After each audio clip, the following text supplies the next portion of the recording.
Welcome to the Zachrilege Cast podcast, YouTube video interview program that features me, Zach Law, talking to some of the best and brightest in the atheist / secular / awesome community.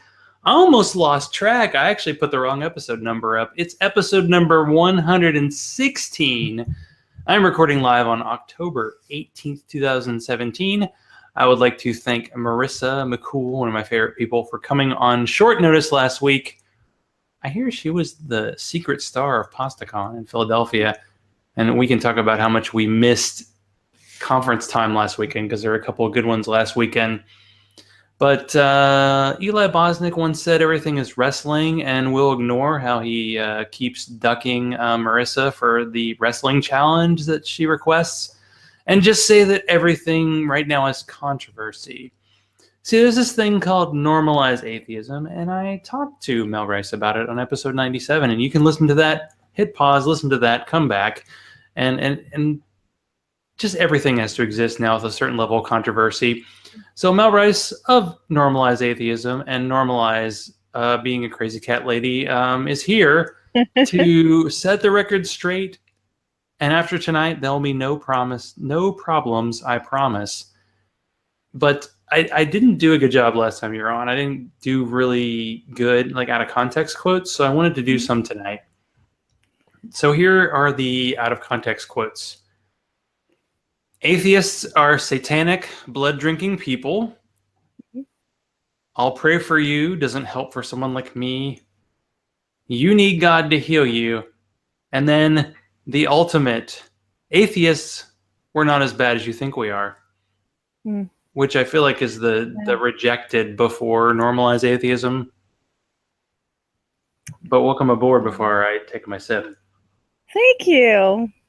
I have to work tonight, so I've got the Mountain Dew kicking, or else I'd be right with you.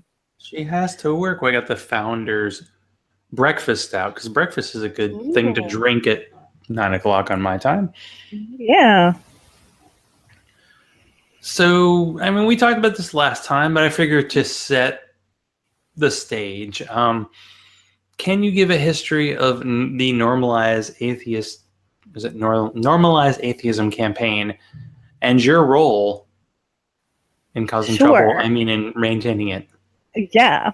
Actually, last time I was on was probably when I was still operations manager. I am now the managing partner, and I partner alongside with the other managing partner, which is Steve Shives. And our founders, who actually founded the whole shebang, was Mark and Shannon Nebo, which are totally awesome people. And basically, you know, Mark started it out as a way to get the word atheist out there, so that people weren't so afraid of it, that it became a normal word, a normal position on religion, just like every other religion. It has evolved. Actually, this just in the past 2 weeks has evolved hugely, which, you know, we think is pretty awesome. But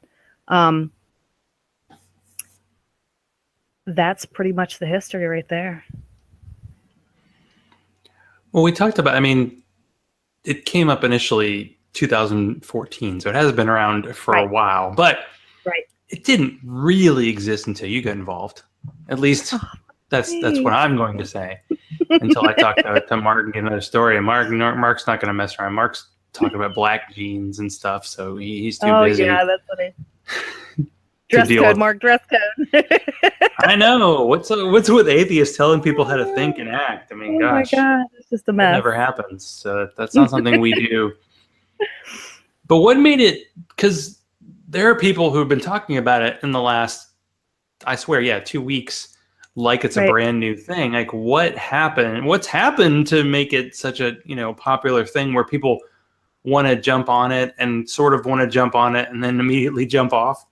Right. Well, it's crazy because one day, I mean, when I first jumped on board with the campaign, I started the selfie shout out, which, of course, we talked about the last time I was on. And basically all it was for people to take selfies and to have the hashtag written somewhere on my selfie, it was on the palm of my hand, and we were uploading them into a gallery. It's really great. It was really good. It did really good. We've been trucking along since then. And then last week I decided, you know what, I'm going to try something else just a little different.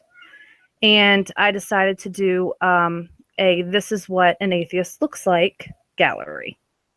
And I posted it on the campaign page, and it got a couple of people. And then I posted it on my personal page, and I actually tagged everybody that I could think of. I think at one point I had like 85 people tagged on it. And I tagged like Seth Andrews and you and Aaron Raw and just a bunch of different people that I thought, would be really cool. David Silverman.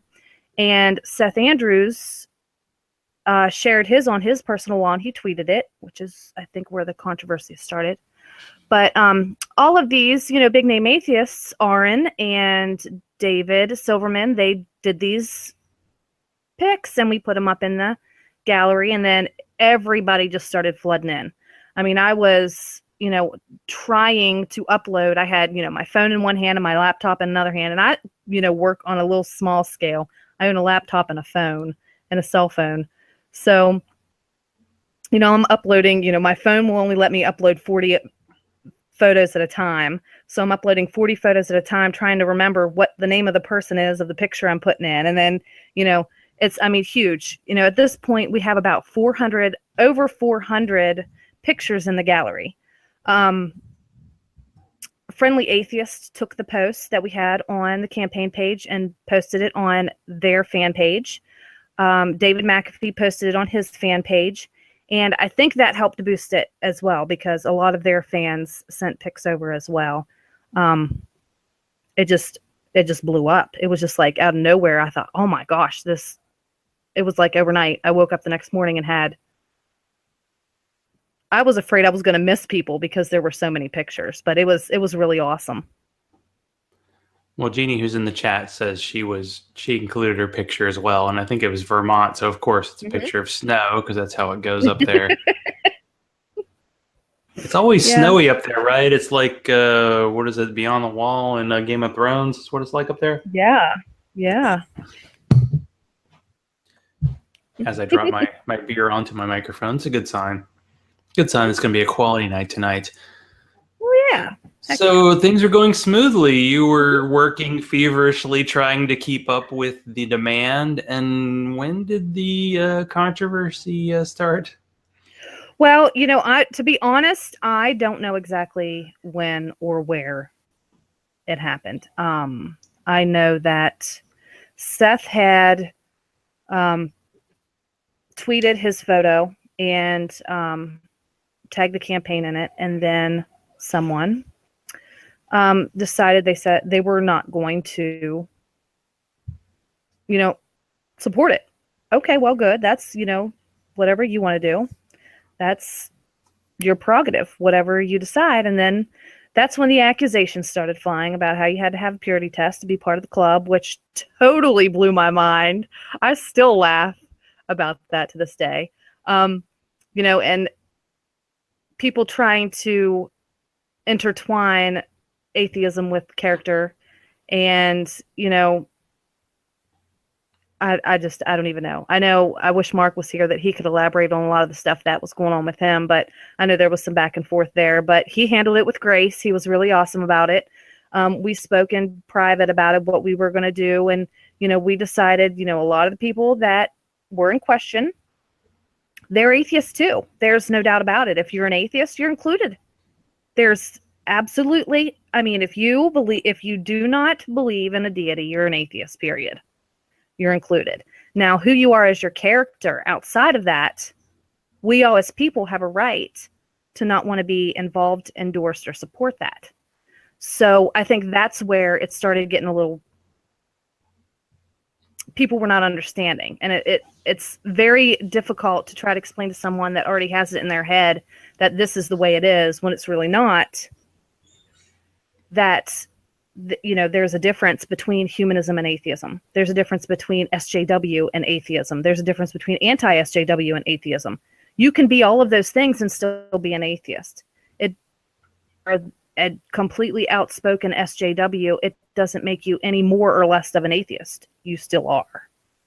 So, when I tell people all the time, who you are outside of that definition determines who you are, not the term at all. And the Normalize Atheism campaign is, what we're trying to do is normalize atheism as a position on religion. It has nothing to do with the far snot that, we want to be looked at in a good light. We want the stereotypes gone. We don't want all of the stereotypes that people already think we have to be there. So we're not going to support or endorse or have that type of character, I guess is the nice word to say, in that. And of course, people see it the way that they want to see it. And I think it's very sad that people can't see it the way that we do, because we're trying to make people understand that we're not divisive. We're inclusive. We're very inclusive, but at the same time, we have the right to determine who we want to base our character around. We want people to see the good in us and not the not good, if that makes sense. Yeah, I was wondering, because I feel like it was a post that Mark Nebo put on Facebook about people who went to the infamous "We'll Never Stop Talking About It" Mythicist Milwaukee conference, right, and the fact that they invited certain people and certain people who are on YouTube but you posted the picture, and the funny thing is I actually mentioned it to you, and it had come to me in another way, that there was a picture with Carl. I'm just going to keep calling him Carl, because when you have a British accent, for some reason, Americans just fall all over you, no matter what you say. It was him and the other two speakers there, June, I think Greg, who is Armored Skeptic. They were on a couch, and this is what an atheist looks like, came on, because that's what you do. Right. And that basically, I think, should have been it. But he mentioned in a post that people who would show up in pictures at the Mythicist Milwaukee conference would be questioned by atheists because of the negative connotation, and they would kind of have to answer for that. And I believe that's where this kind of started, where the controversy started, because I was chatting back and forth with Godless Engineer, who went there and seems to support these people and has done a bunch of videos being kind of negative toward anybody who's saying anything bad. There's this weird, somebody drank the Kool-Aid, because he's supporting them no matter what. Yeah. And after, I was confused, but at the end of the day, I was like, no, if you're an atheist, Normalize Atheism is about anybody. And then he was like, no, and threw that purity test out there. And once I heard that, it kind of came through to me that, oh, you're just doing the hashtag stirring shit to get fans thing. You don't really care, because I guarantee he didn't know what this thing was until last week. And it really was. You got Seth Andrews, and because Seth very publicly, Seth has had this very positive view. Almost nobody's had anything negative to say about him. But once he started waffling about this conference, people started to kind of wonder, and then he dropped out, and then it became a big thing. And the fact that he came in, and he still has the #1, I think, atheist podcast that exists. So obviously, you get him. Yeah. That's a big coup. And of course, the very attractive. I met him in person. He's quite the man. As David Silverman. That didn't hurt either, right? Yeah, no. He's wearing a tux. Come on. Yes, he was dapper. You know what I got on tonight? I got my cat T-shirt. I'm gonna go show it for the YouTube people. That's right. Real men love cats. That is very true. That is so true. I only have that shirt because it looks exactly like one of my cats. But it's very true. It's very accurate. It is. Yeah, I remember that post that Mark had made. And I remember thinking when I saw that post, there was a lot of people that took it. And we're human. We're going to take it the way that we see it. We see things in different lights all the time. And I understand that. But when I saw it, I I agreed with Mark, because the way that I saw it was, if you show up at a place where there are going to be people that have questionable values and you're standing right there beside them, it's almost like an acceptance.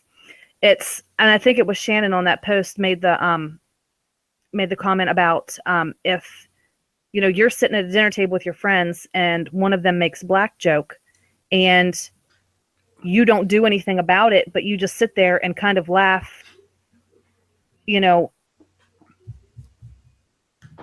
just blowing it off, but you laugh just to get people to think that you're part of the group. I will question you.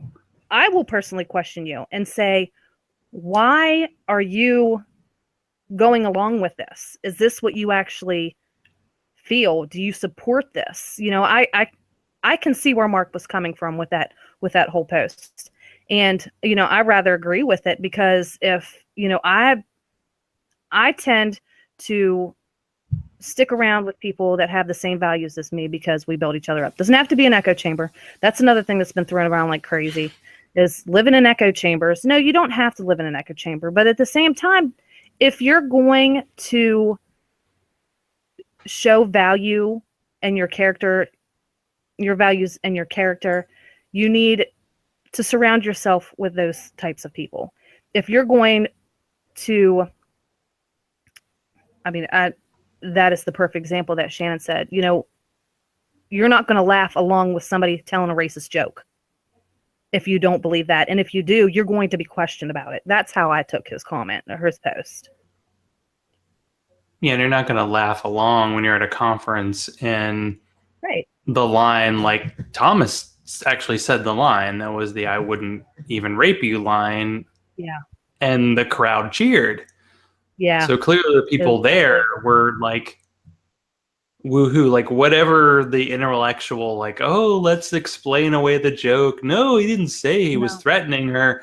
The way that the people took it clearly was a negative thing. So that came up, and it just, at this point, I can't. I'm not gonna go I don't know if Mark's on this side, but I know Steve Shives has posted. It's like kind of like once people support that, it's like, yeah, it's hard to kind of. It's like once that happens, you can kind of go, all right, well, those are people I don't need to agree with, but still, they're still atheists if they say they're atheists. Yeah, exactly. That's exactly. You can't like look in someone's. Wait, let me look in their heart and see if they're really atheists. Yeah. No, they probably are. Yeah. Yeah, let me give you the purity test. Do you believe in a deity? A, yes. B, no. Okay, pencils down. You pass. It's yes or no. There's not, there's humanists, there's non-human, there's Christian humanists. There are, all kinds of different people. Even in the religious side of things, there are good Christians and bad Christians. You run into those people all the time. It doesn't matter where you are, there's going to be those type of people in a community. It's human nature. It's just how it is. Well, how cool was it for you to get kind of Normalize Atheism get mentioned in a Christian blog that got posted? And by the way, I'm going to put that in the show notes, and please read the whole thing, because you need to read it. Yeah, I read half of it because I kind of napped today, because like I said, I worked tonight, but I didn't get to read the whole thing. But I did read some of the comments that some of our supporters had on the page, and some were really, like you said, that it was great, but it was terrible at the same time. That they used the term atheist worldview, which I'll have to read the context, because I can't speak on that before that. But atheist worldview, I don't understand how that's a thing, I think, but the point the article made, because it sounds like it's a kind of a blog that's like, hey, here's how you brainwash your kids to be Christians. It just said, hey, atheists are going to exist, and you're going to meet them, and shockingly, you're not going to see them as these just automatically evil people. They're going to seem normal. And the place where it made the left turn, and there's another article I might mention later, that the morality thing came up, and then it's like, atheists just make their morals up.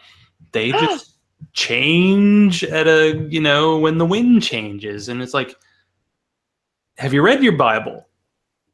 Do you see a consistency there? Because you can't do that because it's multiple things thrown in together. It's all these authors. And I mean, obviously, you know the Bible because you studied it in your youth and, for a long time. But yeah, it became this thing like, okay, when are we going to drop the other hammer? That's what we're getting lately is, oh, you're an SAW, so therefore you're another.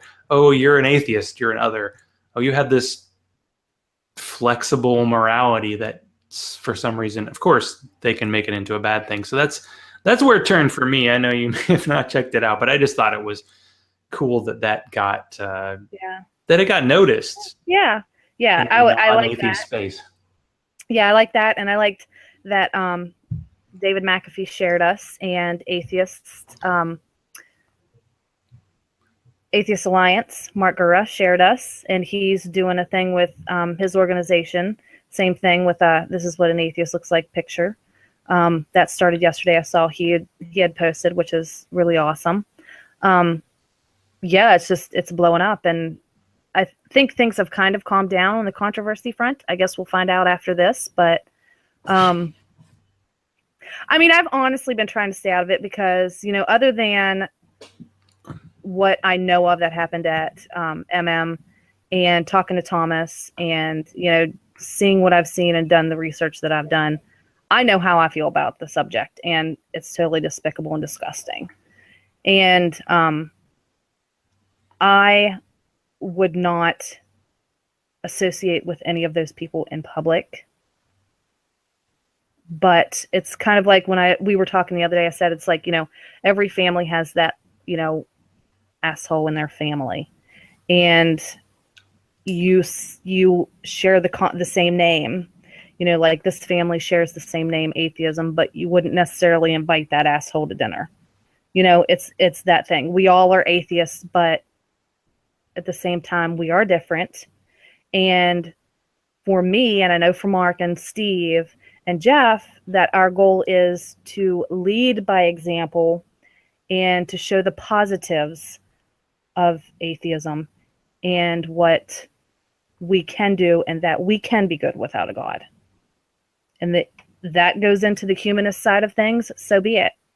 If it means, like Eli in the blog that he posted the other night, he had posted that this is like his podcast is his corner of the world. It's their guys' corner of the world, and he can decide who comes there and who doesn't. And it's rather the same thing for us. Yes, you're an atheist. We include you in the atheism aspect of it, but we don't have to endorse you. We don't have to support you. We don't have to invite you. So it makes me angry. And I've not said a whole lot about it either way, because I'm actually blocked from certain people, so I can't even see a lot of things that are being said. So, I really can't put too much of my 2 cents in about the whole thing because I've been blocked on Twitter by some people. So, whatever. Well, I checked out a video by a former guest of mine who is really, well, not really anti-SJW, but for, compared to people I've interviewed, has gone that way. And I checked out a video because he basically did a bit of an attack on Steve Shives. So is that name like garlic to a vampire? Like, because he's associated with this and so many people just hate him because he is really well known as a YouTube atheist. And usually when you hear YouTube atheist, you're like, oh no, not that. And he's very social justice kind of, and he pulls no punches and he looks good in that hat. Do you think that's kind of part of what the controversy is because he's so closely associated with it? I think so. And I think we knew that going into it, especially when he made his video. He knew that there was going to be backlash. And again, that just goes to show that, I love Steve to death. I don't agree with everything that he says and everything that he does. He still is an awesome person and he's an awesome partner. And that's just a perfect example of you don't have to agree with someone, but at the same time, he's getting so much, to me, it feels like he's getting so much bashing for no reason.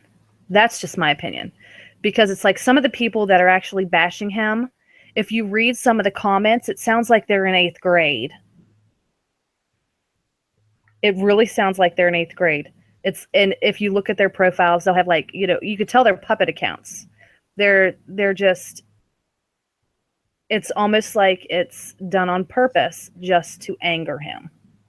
And yeah, I don't agree with it. I don't agree with the aspect of Nazis should be punched. I'm anti-violent. I'm not about the violence and all of that other stuff. He thinks something else. But I still don't think that he deserves the backlash that he does get, because he's a pretty cool guy, in my opinion, at least. Yeah, but yeah, there's been quite a bit. We knew, like when he put out that 60-second video, we knew that there was going to be some backlash, and it was not even. And I think that's what started this whole thing about mocking the Normalize Atheism to begin with, was because Steve put out that video. But you know what? Guess what it did? No promotion is bad. No promotion is bad promotion. I mean, he put out that video, and then I would say right after that, and those pictures came in that we did post on the campaign's page. It was, it blew up even more. So it was like, you're trying to mock us, and it was intentionally stated that it was done to mock Steve Shives, but it helped us more than it hurt us. We have more supporters now. We have more people speaking out, more people enjoying the campaign, more people inboxing me, asking me, is there anything else that you're going to do besides just the campaign? Do you have activities set up? Do you have advocacy days? Do you have, things that people are wanting to physically do to help the campaign, which is totally awesome. So, it didn't hurt us. Yeah, I'm wondering how many YouTube personalities get so many people that listen, watch them just to attack them as Steve, or of course Christy Winters, who also was instrumental at kind of, I wouldn't say attacking, it's kind of like letting people know what Mythicist Milwaukee was about, because she actually commented when I interviewed Karen Garst a couple weeks ago that when she let the location where this conference was happening, she wasn't attacking. She was just mentioning, these are the people that you're bringing in, and these are the fans that are going to come to your location. And you will be associated with this forever. And yeah, it still kind of happened. Yeah. We can't. And they still act like it's okay. Like it was an excellent thing that happened. It's devastating that people still think that all of that was okay. Yeah, one of the, I guess, podcasts of the week, I think it's happening tomorrow, is Serious Inquiries Only with Can't wait. Thomas Smith and Eli Bosnick are interviewing the two hosts of this, who are still with Mythicist Milwaukee. And I believe it's posting on Thursday, which is tomorrow, according to this recording date. And this will be out on Thursday as well. So look at that. Don't listen to that. Listen to me first, then them. Come on, give me a chance here. Come on. I'm still a baby podcaster. I'm still trying to make this work. Okay, so I can't, there's no really soft way to go on this direction, but you've been posting a lot about Domestic Violence Month. Is that still happening? Because you talked in the last episode about your own personal experience, but what's happening here? And of course, you're still involved with the Secular Domestic Violence Survivor Network. And what's happening right now with that? Well, I still have the group up. It's kind of slowed down. I think, I'm trying to get a lot more people to know that it's there. I'm still learning how to promote that so that people know it's there, because a lot of people don't know it's there.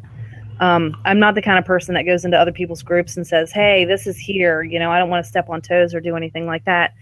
And this month it's kind of been, it's Domestic Violence Awareness Month. So this month I've kind of been focusing on a lot of the stuff that I'm doing locally. I am guest speaker Saturday at Day of Remembrance here in town. I am doing a walk on the 23rd, I believe it is, downtown here. I'm working with our local Family Crisis Center with a bunch of stuff. And incidentally, I'm trying to help a little chickie that, some stuff went on with me and my family last night that I won't get into, but it happens to deal with domestic violence and my ex and his new girlfriend. So, I'm trying to figure out a way to help her without him knowing. And wow, here I am live. So I guess that's kind of out in the open, but I'm just basically this month looking at the local things. I've gotten a lot of people interested in the page. I do have a page and I have a Facebook group. There has been some more people interested. But this month I've kind of laid back and just have been doing local things and taking in messages of people asking me questions and giving resources and things of places locally and, but 20, 30 mile radius of places they can go to get help. So working on it. Working on it. I mean, how does it feel to, be someone who can be a resource, but you're also having to tap into your own experience, which can't be good? I mean, I think the last time we talked, you were saying it was the 4-year anniversary when you escaped, but it's still, that's still relatively new. I mean, yeah, it's very hard. Go away. It's very hard. Like I said, last night was a perfect example. I ended up at 1 a.m. having to go pick up my son at his dad's house because my ex, he and his girlfriend had gotten into a fight, and I was sent a message that the police had been called to their house. So, of course, instantly I knew what it was, and it's very triggering to have to deal with it again. But then when his girlfriend messaged me personally and said, this is what's going on right now, and helped me get my son out, now I'm going to have to calm down a second because that's really hard to deal with because it feels not just me traumatized again, but my son traumatized again, and then somebody else new in the situation that thought she was coming into something awesome, and she now realized it's not as awesome as she thought it was going to be. I've tried really hard to reach out to her in the past 24 hours, and I've not gotten anything back. So, yeah, it's very hard because the wounds kind of scab over, but then when something happens, even to someone else, you remember what that feels like, and it kind of rips them back open a little bit. And it's hard. It is. It's really hard because you know exactly how they feel, but you were so powerless in your own situation, it almost feels like you're powerless to help someone else sometimes. It's hard. Yeah, and you said, so you had 3 kids with him and 2 are still involved with him, right? Well, as of right now, 2 don't see him at all. 2 live with me permanently. And my son, he's 14. Like I said, me and my 2 girls went and got him about between 1 and 1:30 in the morning last night. Thankfully, he was asleep during the whole thing. She had woken him up to get him out of the house just so that in case something else did happen, he wouldn't be there. But he was very young during this entire time. Like I said, 4 years ago, he was 10 when I left. So, everything that, bits and pieces, I'm sure he remembers, but the younger you are, the less you remember. So he's still, and I still think he feels like he has that obligatory, I have to spend the time with my dad or he'll get mad at me type of thing. Because he'll sneak he says it's on the days that he has homework, but he'll come to my house a day early. He has been for the past 3 weeks. And I'll ask him, do you want me to do something about getting you here all the time during the week and just going to your dad's on the weekend? He said, no, I better not do that. Dad might get mad. So I think it's more now as he's afraid that he's going to get in trouble and afraid that he's, that his dad's going to get upset. But I think he's starting to come around like the girls did. How does that teach you about like interpersonal relationships, having to deal with that? Because I know with a lot of people, it's like they have a bad relationship, they get out of it, they're out. When you have kids, that complicates things to such a level that, of course, as a non-kid, just cat having person, it's not something I can really relate to. So what's that like? It's hard. It's easier than it was because my oldest two, like I said, they very rarely speak to him. My middle daughter, she's 16. She actually just messaged me probably about 10 minutes before I got on here with you, saying that her dad had messaged her completely 360 in what happened last night, giving her lies. And so she knows, and they stay away, so I don't have to deal so much with them and him. It's little things that I just, like doctor's appointments, dentist appointments, just having to, when I drop him off, I don't have to have any contact with him. So he's never there. I just drop off and go. I try to have as little contact as possible because I can't. I just don't want to. He's a very arrogant, condescending person. So even the most normal of conversations make me feel degraded. As an example, the other day, my son was complaining of a toothache, so he texted me, and he said, Cardi's complaining of a toothache. And I said, okay, I'll make an appointment this week. And, of course, I tried to stand up for myself and said, you can do the same things. And instantaneously, it was turned back. Well, I work an 80-hour-a-week job, and if you said you were going to take him, if you didn't want to take him, you should have said so, and you should have asked me to take him. Just, arrogance and, just talking down to me. And so very little, very little. And it's hard. It's really hard because I want to be the co-parent, and I am the bigger person when it comes to co-parenting, but sometimes it's just not possible in that situation. Yeah, I don't envy you the situation. Now that it's become kind of a national thing, what are your thoughts on the hashtag Me Too and kind of the inevitable backlash to that? I think it's amazing.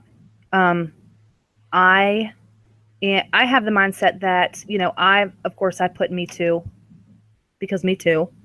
A lot of people felt confident to share their stories. I wasn't one of them. But I think it's amazing because it brought a lot of people together. It brought a lot of attention to it. It did bring a lot of negative attention to it. I did see some posts that people were complaining that, advantage of it. Person that's been there, I don't care. I really don't care.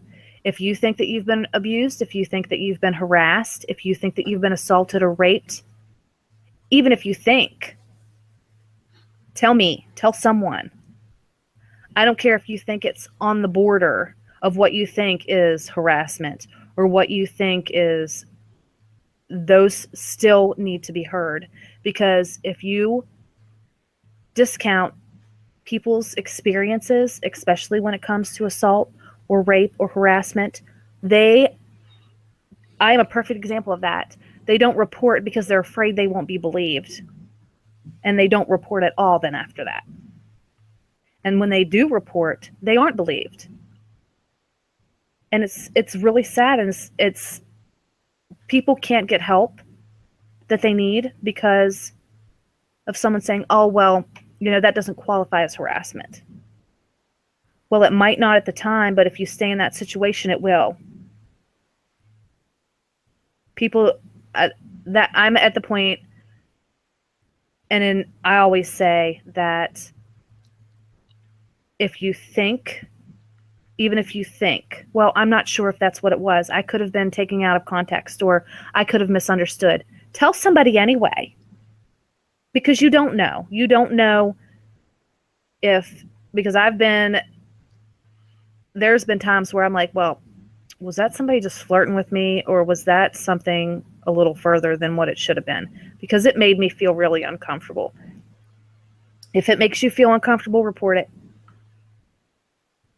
You can't discount people because you think that they don't qualify as a victim.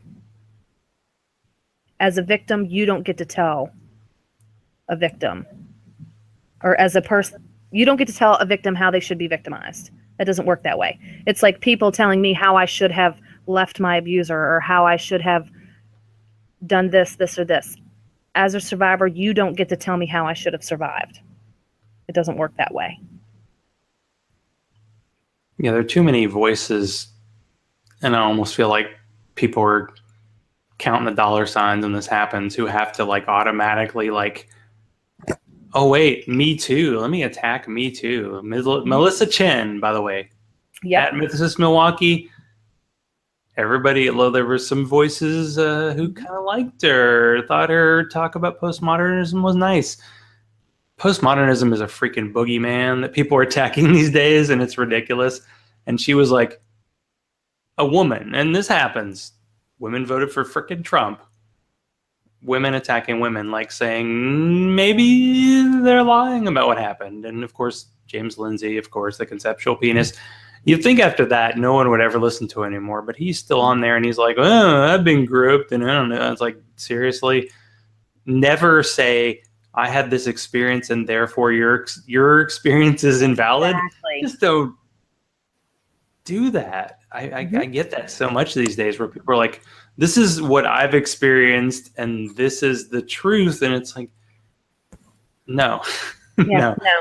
Every person. Clearly, Harvey Weinstein wouldn't have done this for 30 years if people hadn't been quiet about it. And in some cases, I don't blame people for being quiet, because you lose careers and you lose livelihoods and you lose everything because you put this up, and it's like this powerful guy, and it's always a guy. And I think people have noticed that some of the guys who've been quote unquote taken down, because they haven't really totally been taken down, are kind of on the downside of their career. Like, it's not when Harvey Weinstein produced Pulp Fiction that anybody talk about it. It's now, once he's in his 60s, or like Bill Cosby's 80 years old. It's this stuff's been going on for a long time, and people just have to notice and make it happen. But man, we always talk such dark stuff. We should be positive, right? This is just what happens. Well, it's important dark stuff. It's important. Well, it definitely is. It definitely is important stuff. Is what people are talking about. So yeah, I totally understand. But of course, you're drinking Mountain Dew tonight. But we've been talking about beer, so I was just wondering, what. Now that I've been trying to help. You're in West Virginia, which it doesn't matter where you're in the country. There's good beer around you. So I'm hoping you've been able to find some good stuff around you. Yeah, well, I'm not allowed to go pick anymore. The last one I picked, I'm not allowed to pick anymore, because the last one I picked because it had a cute can. And my husband's like, you're not allowed to do it anymore.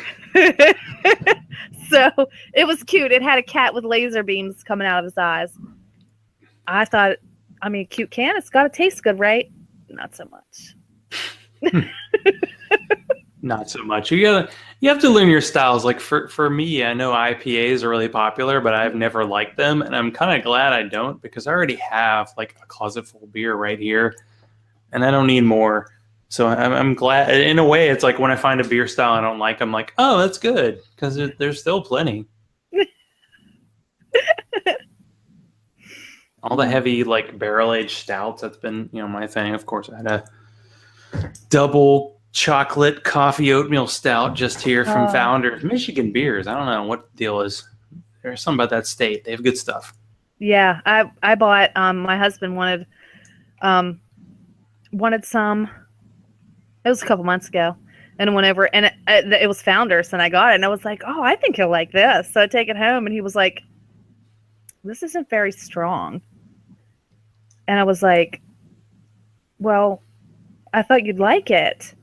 And he looked at it and he was like, do you know why they call it Founders All Day IPA? And I was like, no, why? And he was like, because it has like 0 alcohol content in it, so you can drink it all day. You wasted money. So I was talking to JB, Jeremiah Bannister, on that night, because he lives in the town that it's made. And he was like, show me. He was like, well, you need to get him this one this next time and this one this next time. He was like, this is really good, but it's meant to drink all day long. And I'm like, well, I didn't know that. I don't know anything about this stuff. But yeah, Founders is pretty good, but the all-day IPA is really low alcohol content, I learned. We'll teach you the ways. Get him the Kentucky Breakfast Stout, which is basically this beer, but it's aged in bourbon barrels in like a cave for like a year. So yeah, it's good. But it's only available once a year, and once it comes out, it's out pretty quick. But all I know is every single brewery I go to in Atlanta has like their own barrel-aged stout, so you can find it. And of course, I sent you the Beer Advocate. If you go to beeradvocate.com, it's a good site, and you get best beers by state. And then once you see the best beers by state, then just start digging into the breweries and find, what's around you, and you'll see some stuff. And Georgia's the last state in the country to allow direct beer sales, and I'm so happy because I went to one last night and it was good stuff. So we have a rule in Georgia where it's like 14% is the limit. So whenever it's a high alcohol beer, they basically say 13.9, but it can be higher than that. So yeah, if that's what your husband likes, well, he'll be able to find it. 13.9. Wow, that's like, I would smell that and pass out. I mean, because it's not legal in this state, Founders actually did a malt liquor. And I bought one when I was in Tennessee, and that was 14.2. That was strong. Wow. That is not the 40 that you know. And I was kind of sad. I was running last week, and I found a bottle that was left on the side of the road, and it was like an Ice House, and it was a 42-ounce plastic bottle of Ice House. I probably shouldn't be grabbing things like that off the street just for personal health reasons. But I was like, man, they don't do 40-ounce like in a heavy glass bottle anymore. It's in a plastic bottle. It's like, wow, they've really changed, Yeah. Technology goes a long way. Yeah, if you want to get your beer on, you do good stuff. Yeah. But you say like that, like you're a skeptic and you really look into things. What's up? We haven't talked about this, the whole like motorcycle thing, because it sounds like every other time you're riding on your motorcycle, there's some kind of accident involved, and you got to wear like heavy clothing and stuff. What's going on there? Can you talk me into this or out of this? Because I don't think I could do it. We're out of commission right now on our motorcycle. We about 2 weeks ago had gone to Morgantown, West Virginia, go WVU, which is about an hour from our house. And we get about 3/4 the way there, and the back end of this bike starts shaking like crazy. I mean, it was vibrating my feet so hard, I thought they were on fire. So we get off the bike, and the nut that holds the axle on the back wheel, that holds the wheel on, was loose. Like, he could turn it with his hand. So we limped it, like it was the scariest thing ever happened to me, off of the exit to this Lowe's where we could get these plier things I don't know things, so I'm going to talk weird, but so they tightened it up and it was fine. So on our way home, we're about maybe an hour from home, and it starts doing it again. So we're on the interstate. We're on I-68 on the interstate. It's 10 o'clock at night, completely pitch black. And we pull over, and the belt guard has vibrated off and is hanging. So my husband goes and he takes it off, and then he leans down and he said, the wheel bearing's gone. Wow. So the wheel bearing was completely gone. We had to have it towed. So we went to a rest stop, and his mom and dad were with us. So his mom and dad drove all the way home, an hour, and an hour back with the trailer, just to trailer us up. It was like 3 o'clock in the morning by the time we got home. So about a week later, we got all the parts, got it fixed. We had to go for a ride so that, 50 miles, it gets it moving and grooving. We get about 35 minutes from home, and it happens again on the interstate. Luckily, we were in the daytime. Luckily, his mom and dad were with us again, so they had to go all the way home, get the trailer and bring it back and trailer it up so we could go back. So now we're waiting on parts. I don't know, man. Are you thinking about getting a motorcycle? Never. No? I've had They are pretty wonderful. bicycle accidents. Yeah. And they've been bad. And I'm like, yeah, I don't think 2 wheels is for me. You can get a 3-wheeled one. You could get a trike. I They're really went nice. through a 4-wheeler through a barbed wire fence. Oh my gosh. See, I don't know then. I've had some accidents. I as they used to call me, accident prone. So I had some, I'm like, regular car. Yeah. I swear, like the first 5 years after college, I had accidents like every 6 months. And for some reason, I've been clean for about 10 years. But it wasn't good. No. Just saying. But there's something about being on a motorcycle. It's very awesome.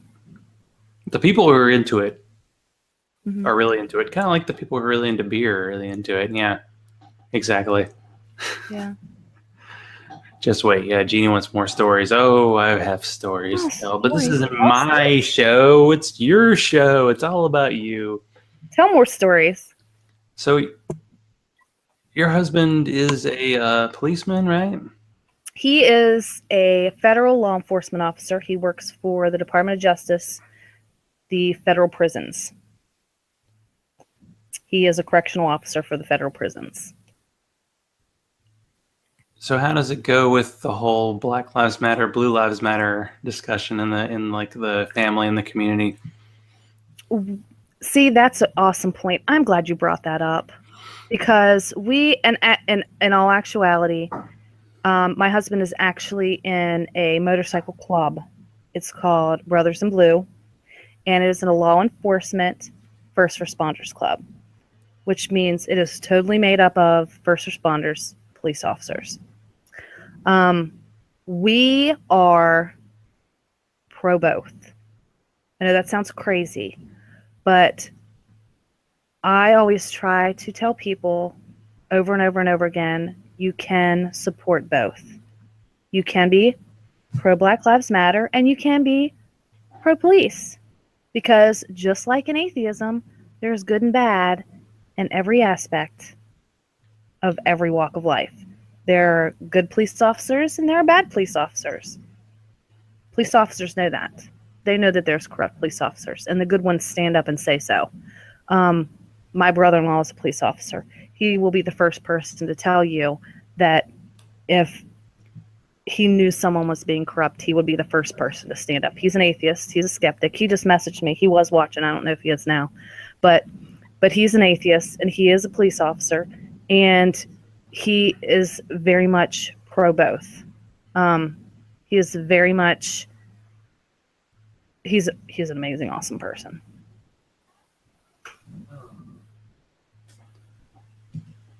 Yeah, I figured that would happen. I mean, if you have a significant other who's a police involved in that, you might be like, yeah, those lives matter because I'm like, very directly attached to one of them, and it doesn't have to be excluding other people. I know there's some voices in the community who are like, oh, policemen are bad. That's definitely not going to be solving any problems. Right. Exactly. It doesn't. By saying that that happens a lot where like, oh, you say something bad about atheists. Oh, they're going to go all right. It's like, well, that sounds dumb. But it's like, if you do continually say something negative things about somebody who works in that position, it's like, well, some people might take that negatively and go the other way. So exactly. I don't blame that. I am so tired of people's, and you hear this just as much as I do. If you don't agree with me, you're the enemy. There can never be any in between. I can dislike Nazis, really? but I don't have to punch them, you know? Yeah. I can be pro-police, but I can still support the corruption that is, I could still stand up against the corruption that is inside the police department. I can be on both sides of the coin. It doesn't have to be all or nothing. You can support both. There's nothing wrong with that. And I wish more people would be like that. They just can't. It bothers me. Yeah, I almost feel like in the skeptic / atheist community, like some people got here by questioning. Why stop questioning once you're here? Like if people are acting badly who have your label, you don't have to give them extra cover just because they have your label. If they're a friend of yours, sure, talk to them. But yeah, if people are acting badly, that has to get out there and just let people know. I mean, that's going to continue problems that have been going on and are going to just continue forever. But you know what's not a problem in your life? Cats. Cats are not. Cat situation? Are you still fostering? And can you still name your cats in like reverse alphabetical order? Let's see. There's Tyson and Biggs and Galileo and Sagan and Casper and Hubble and Satan and Isis. Was that 9? I like to have Satan and Isis. Yeah. Isis, the Egyptian goddess Isis. Yeah. We always have to say that. Have there been additions and subtractions lately, or what's the situation there? No, we're still trying to adopt out the boys. We have 2 boys that need to find homes. They're the foster boys. We have 2 of those left. That's Hubble and Galileo. But my husband he is going to be getting a service dog very soon. So we need to trim down the herd. I was like, the cats may not be so friendly to that, you know? Yeah, well, we're getting the good news is that when you get a service dog, you get them as a puppy. So they do learn to live with what's around them. But there will be a lot of away training. So we want to try to make it as easy for it as possible. Do you get the cats t-shirts to say like Cats Lives Matter? No, but they do have costumes. One of them has a Wonder Woman costume. And I wanted to get the big cat a unicorn one, but it wasn't one in his size. Our cats are we were born naked and we're going to stay naked. They're not going to be fans of clothes of any kind. You got to, in a way, you have to respect that. That's just how it goes. That's true. So managing partner. So how many people do you have to take out until you're like in charge of Normalize Atheism? Well, let's see. Mark and Shannon are above me and Steve now. So it's only 3. It's not bad. Yeah. It can be done. I feel like you stick a few cats on them. Are they allergic to cats? I think. I don't know. I didn't ask. Mark might be watching too, or Steve. They might be watching. I'm just saying, Steve Shives, popular YouTuber. If you show a video of a bunch of cats like attacking you, that might be the most popular YouTube video of all time for many reasons. We should have asked Steve. Although he is a cat. He is a cat guy. I should reach out to him because I have questions to ask him besides like, why do you block everybody? Like, I understand why you block people. And that's the thing. People don't understand. Without saying.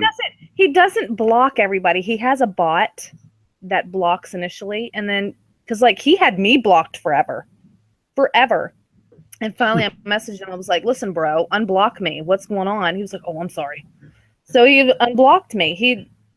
I think it's a bot that he has that pretty much does everything, and then people automatically assume, well, he just blocks everybody because he doesn't like what anybody else thinks. You can only agree with him, and then you can follow him on Twitter. That's so much for reason and logic in this community. I've seen people on Facebook say, "Hey, you blocked me. Can you unblock me?" And he's like, "Okay." I mean, it's not. Yeah. It doesn't mean anything because that's one experience. But so I feel like he's like in Maryland. Now, where are Mark and Shan? Have the powers met together other than maybe the Reason Rally? Yeah, those two are in Maryland and I'm in West Virginia, so we're within hours of each other, but we don't ever do anything yet. I told Steve the other day we need to get together for some beers because we're so close. The only time we ever see each other is at cons. Seriously, that'd be a powerful gathering. There needs to be. Well, I mean, there just was PastaCon, which is in Philadelphia, and I'm like, okay, next year. Well, I feel like, is it an American Atheist? Is like in Oklahoma? I'm like, well, there has to be a place. Yeah. Where I can't wait for that one. I hope to go. There has to be basically a 2018 ReasonCon because there isn't a ReasonCon next year, and I can't go the whole year with going to, the one in Nashville that's relatively small and the one in Chattanooga that's really, really small. Maybe there's one like in West Virginia that's really, really small. I know. There needs to be something really closer because everything seems so far away. We just make up our own. We'll just do our own. And like the admission will be beer. The Cool People Con, exactly. Because once I had that tart cherry stout, and I'm so sad that I drank the last one because it is a 2015 Boulevard beer, and they're starting to release them in 4-packs. They did the barrel aged quad with cherry, and they have the whiskey barrel version that just came out and I have to try. But yeah, I hope that one comes out. That's one of my favorites. For some reason, cherry beer, that's where it meets up. That sounds good. But man, we've made it, and I've done 2 straight shows, and gosh, it's 10:30 on a school night. So what's happening? Where do people track you down to learn more about Normalize Atheism and, of course, the Secular Domestic Violence Survivor Network if they feel they need to reach out? Because I feel like you have resources. I can be reached at, I personally am at Paleo Diva, which is where all the, anything anybody needs to know about the campaign can reach me at Twitter at Paleo Diva, or they can find me on Facebook at Mel Rice. The Facebook page for the Normalize Atheism campaign is, of course, the Normalize Atheism campaign. Twitter is at Normal Twitter, and we do have an Instagram, Normalize Atheism. If you want to check that out, we don't have a lot of people don't know that's there. And there is a group, and the Facebook page for the Secular Survivors Network is SDVVN. I might have went blank there. But it is linked on my page, so if anybody comes to either my Facebook page or my Twitter, it's linked on there, so they'll be able to find it there as well. That's Paleo_Diva. Yes, Paleo Diva. Because you got to be a diva, right? Yeah, heck yeah. Yeah, that's the way it goes. So if you want to support this show, Bobby, Hugh, Toyota, Marissa, you go to patreon.com/Zachrilege, ZACHRILEGE. I can spell it after a few beers, so can you. Go to Twitter at Zachrilege, like the Zachrilege Cast page on Facebook. If you have people you want to be on the show, reach out, zachrilege.cast@gmail.com. Because fans of Carl are reaching out to me on YouTube, and that's not the kind of people I necessarily want to be on my show, but we'll see. We'll see. But thank you to Mel for being on tonight, and for listeners, stay safe. If you need to chat, I'm available. If you're an atheist and feel alone, you are not alone. Reach out. Let's chat. Get the human connectedness that keeps people coming back every Sunday or for beers. So stay skeptical. I love all y'all, and good night.